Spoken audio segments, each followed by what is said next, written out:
Hello, welcome everybody to another episode of El Salvador Grand. Okay, so today we're bringing you a story. Um, this one is from the aldeanews.com website, and it's about one of our poets. Okay, so it goes like this: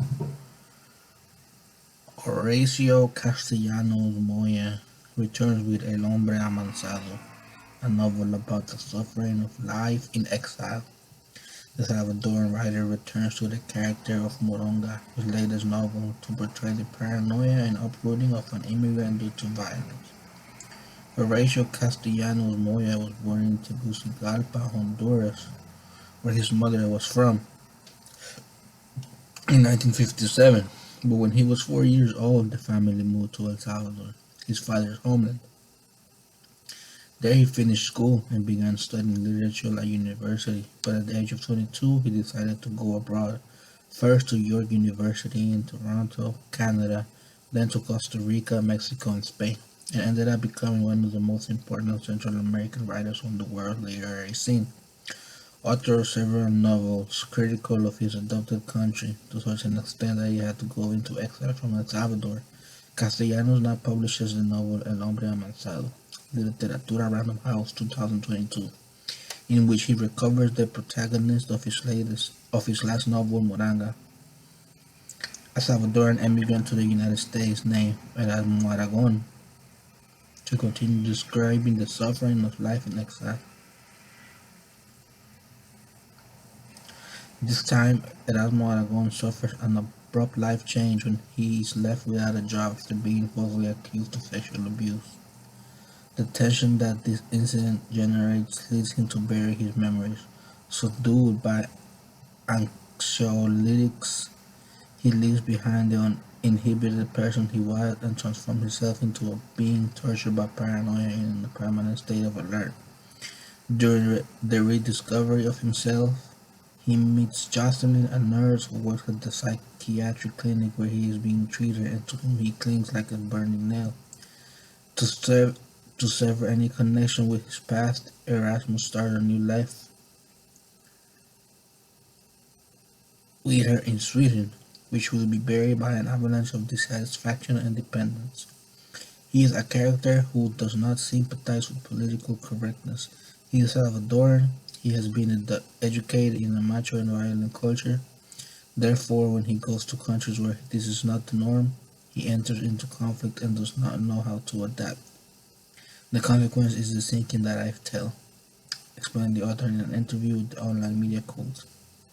A brief but intense novel, El Hombre Amansado embroiders one of the central themes of Castellanos Moya's work, the uprooting of people from various regions of Latin America due to the conflicts there, people whose lives have been denied, condemned irremediably to wander the world. Erasmo Aragon gives voice to those who lie between two waters, with one foot in their homeland and the other in countries that are hostile to them. While they try to maintain a certain balance, the certainty of a home slips through their fingers. Castellanos Mora is probably the best known Salvadoran writer in the world today. His novels have been translated into more than 12 languages, and his best known book, El Asco, Thomas Bernhard en Salvador, translated into English by New Directions as Revulsion Thomas Bernhard is in Salvador, caused such controversy that he had to go into exile from El Salvador. In his pages, the author set out to make cultural and political demolition of San Salvador, just as the Austrian philosopher Thomas Bernhard had done for Salzburg, and the result is a fierce criticism of his country, for which he received death threats that forced him to take the path to exile. The protagonist is Professor Edgardo Vega, who, after the recent death of his mother, returns to El Salvador after 18 years of exile in Canada. For Vega, returning to his native country means having to face a country that he finds despicable, repulsive, and ignorant, a place that can only make him nauseous and cause him the highest degree of anxiety. All this, Vega tells Moya, a former schoolmate, and in the novel it turns into a torrential monologue in which the professor lashes out against everything and everyone in a fierce and merciless criticism from which nothing and no one is spared, not even his own family. So there you go. Born in Honduras from a Salvadoran dad and a Honduran mother, moves to El Salvador, goes into gets in a university, and then eventually has to leave El Salvador because he feels, he's, I guess, not safe due to his uh, political ideology, I would say, and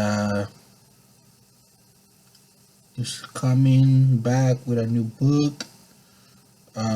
It says he's one of the most well-known authors from Central America and El Salvador. So I've heard of him before. I'd never read him, but you know, this article just like sparked my interest in his work. So I'll be looking out for that. So big shout out to him. I guess he's won some awards. The 2014 Manuel Rojas Ibero-American Narrative Prize. So great representation of Salvadorans abroad. Good luck to the guy. And thanks to you guys for tuning in. Come back for more videos. See ya.